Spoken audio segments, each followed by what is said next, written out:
Hello and welcome. My name is Jalen Fong, along with my good friend Chris Wickham, and this is At the Buzzer. Today we're talking about a wide variety of sports topics throughout this session. Chris, the Super Bowl is coming up right now in just over a week. Panthers and Broncos. What's your take on the Super Bowl? My take on the Super Bowl is that I hope it's not a repeat of 2 years ago for Peyton Manning and company. Cam Newton and the Carolina Panthers are the better team, and they will win the Super Bowl by at least 21 points. But I hope it's at least a good show in the first half. Do you believe that since this might be Peyton Manning's last ride, that the Denver team will give a little more emphasis in trying to send Peyton out as a winner? I believe that's more the case. I've never been a player, but I don't really believe that holds any merit on the field. Like Mike Tolbert said, Peyton Manning had his time. It's their time now.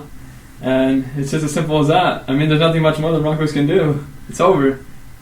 So you are guaranteeing a Panther victory? I am guaranteeing the Panther victory by at least, I'll say 17 points. Very modest. I'll say it'll be about 37-20.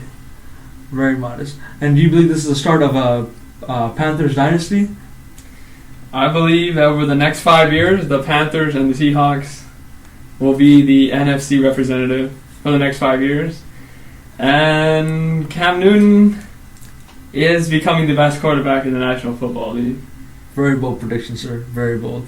Moving on, the game coming up this week, the Pro Bowl, or as I like to call it, the obsolete bowl now, because no one watches it. What is your take on your favorite football game of the year? Obviously. I, for one, don't watch the Pro Bowl. Yeah, I think they should just get rid of it all in general. Players don't want to play in it. Fans don't want to watch it. And it's really just an opportunity for players to get hurt. I don't want to interrupt you, but do you even know who the two starting quarterbacks of the Pro Bowl are this year? I know Russell Wilson was the number 1 overall pick, and then after that, I don't really know. Eli Manning's the other one. I figured it was Eli Manning's the other. But if they just got rid of the game and just made it like a week-long display of individual talent, you could have one-hand catch competitions, you could have longest field goal competitions, and break it down like that, I think it would be more entertaining for the fans and the public at large. Okay. We have, throughout the majority of the last month, we've seen numerous NFL teams vying for relocation, mainly to Los Angeles. You have one team in the Los Angeles Rams now, going there, playing their games starting from this year, moving into the new stadium in 2019. What do you feel about all these stadium and team moves? I believed about a month and a half ago, before it was announced that the Rams were going back to LA, that the Rams and the Chargers would end up in LA and Oakland will go to San Diego, because it's just a better option than Oakland at this point. But I believe Oakland will end up in LA as well. And I think it's good for the league. LA should have a team. I mean, maybe not 3, but more than 0. There are new reports now that are coming out that San Antonio and just as recently as yesterday, Las Vegas are now the newest buyers to house the Raiders. I think it's more of a leverage move by Oakland to throw these other markets into play, but I don't think going to San Antonio or Vegas is really a realistic thing at this point, because it would make no sense for Oakland to go to San Antonio and try to build a new fan base there. Although their fan base will follow them regardless. Absolutely. And also the LA teams, do you feel like the fans in LA, they haven't had football over there for at least 2 decades, over 20 years. What's the fan base going to be response if the other teams come out? Because I know the Rams and the Raiders have all been there for in the past.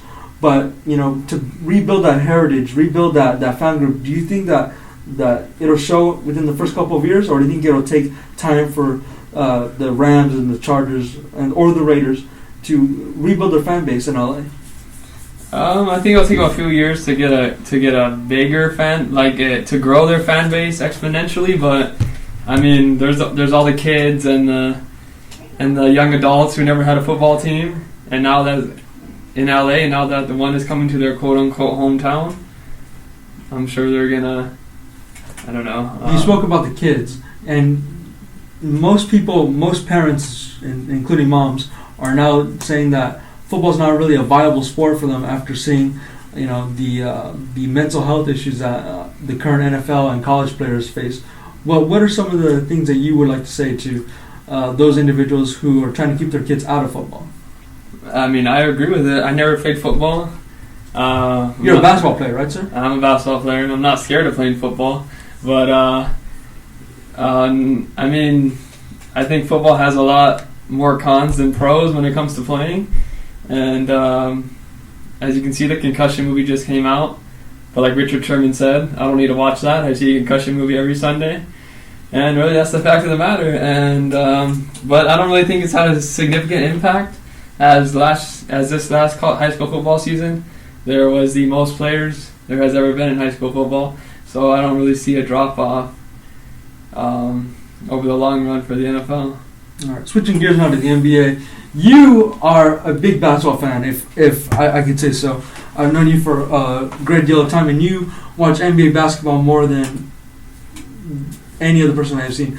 And yet you have told me that there's been a drop-off in the NBA.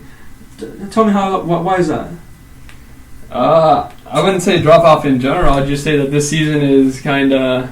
Golden State has made this season, in essence, boring. Because at the end of the day, we kind of all know what's going to happen. It's taken the playoffs and made it a Golden State show. And when Golden State goes 16-0 and runs the table in the playoffs, it'll be just as boring for everyone else. Now, the way I've seen it is that this season, as well as more off to last season as well, that the NBA is at their own fault of their own protection. See, in the NBA, there are no enemies. Like in the NFL, you could root against the Cowboys. In hockey, you could root against a certain team. In baseball, you could root against... There are certain teams that you like, the Yankees, the Lakers, or vice versa. But there are no real enemies. Like the Lakers, like I said, are dropped off. LeBron, he was an enemy when he left Cleveland to go to Miami. Do you think that's another problem the NBA has, that the NBA doesn't have a villain to go against? I mean, I think the NFL has a lot more bad guys than the NBA. I mean, I think the NFL has a lot more off-the-field issues, a lot more domestic violence issues. The NBA just has a lot more likable people in the NBA. I mean, I would say that, and you get to see their faces, so you know who they are. I mean, they do a lot more. They do a lot off the court as well. NBA Cares and NBA Fit and all that stuff. But I would still say there's players you can root against. I personally hate Draymond Green with a passion. Why is that? I mean, I don't like... What in particular aggravates you? Is it his gameplay? Is it aneurysms? Or is it... Draymond Green, in my opinion, is not a star in this league. He's a role player who talks like he's a star. If you take him off of Golden State, I don't think he's an all-star. If you put him on Philadelphia, I mean, he makes them better, but he maybe averages 12 points and 8 rebounds. He becomes an average NBA player. That's just my opinion, but, I mean, people don't like LeBron. People root against him. People root against Kobe. So there's still people to root against. All right. Going down one level into the college game, and for most of the part, not many teams want to stay number one. I believe there's been at least 5 or 6 instances over this year where the number one team has gone down. Do you see any big name program or even a smaller program coming into fruition and being one of the more dominant teams going into the tournament? I mean, this year there's a lot of parity because I don't think there's no great teams, but there's also no great players in my opinion. Ben Simmons, but he plays at LSU with a bunch of other scrubs.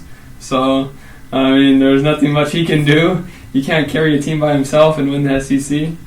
But, I mean, I think college basketball is the most irrelevant sport in the history of mankind. Why is that? Because, for one, the regular season means nothing.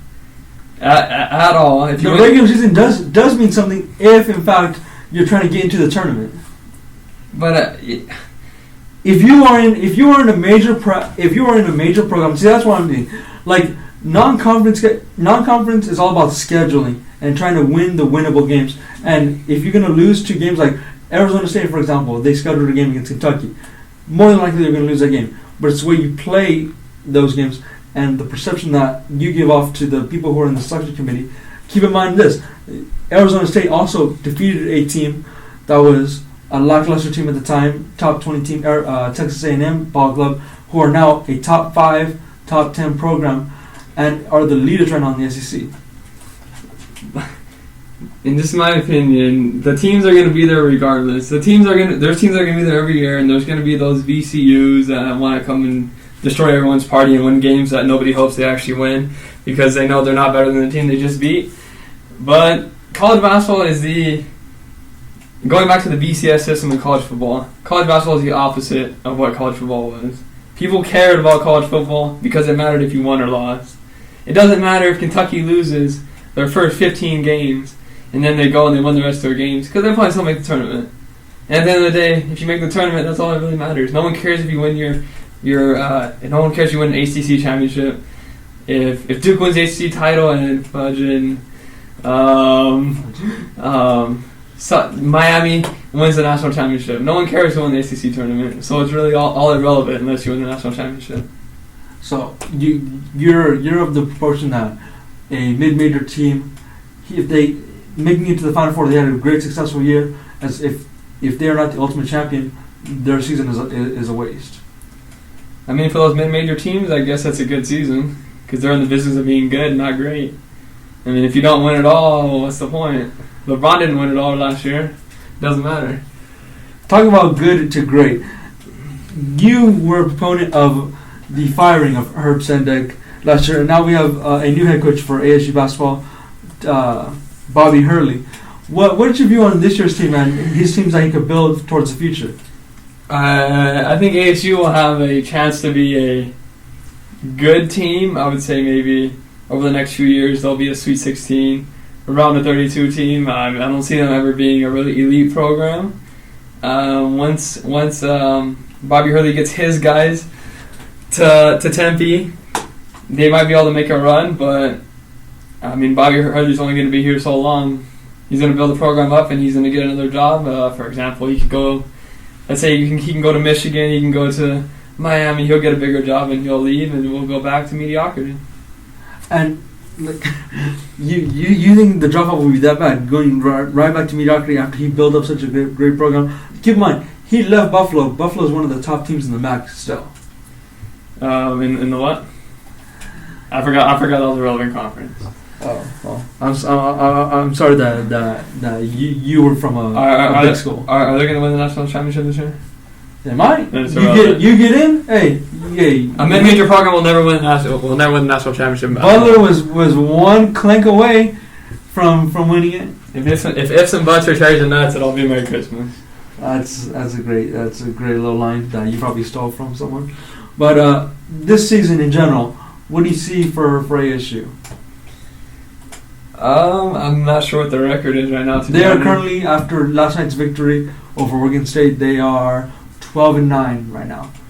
They are 12-9, and they have a favorable home stretch up until their battle with UCLA in about 2 weeks. I'm sure they'll. I don't know if they'll probably make the tournament. I mean, if not, They do have a top 15 strength of schedule. If not, they'll make the NIT and they'll lose in third round or so. I don't know, but I'm sure the Pac-12 tournament comes around. They'll lose in the second round. They'll lose in the first round. It's what we do at ASU. Okay. And to end off this podcast, you have told me on numerous occasions of your dislike of, like I said, Herb Sendek, who ultimately was dismissed from the team. As he should have been. And well, he is now. Thank God. And now you want ASU Nation to know of your distaste towards Todd Graham, the ASU football coach. Why is that? Todd Graham is a good coach. He doesn't live up to Well, last year, this past football season, the expectations were high, but we all knew that ASU wasn't what we were meant to be. Mike Bercovici is I don't know how else to put it, but he was pretty much a scrub, and that kind of hurt Todd Graham. But Todd Graham's strength is defense, and I mean, I just don't see Todd Graham ever taking Arizona State football to the Final Four ranks, to the every year. Now, even with the top recruiting programs that he has, he does have two of the top recruits in Arizona, and those two top recruits from the past previous years have gone to Texas A&M. Those recruits now that are bringing in are more fit towards his system. You can bring in whoever you want. If you can't coach them, it doesn't mean anything. Look at the Cleveland Cavaliers. David Blatt had all the talent in the world, couldn't coach them. Had to get rid of him. Todd Graham's a good coach. He can get fired. He can be defensive coordinator, and he could donate another $1 million to the Sun Devil Stadium.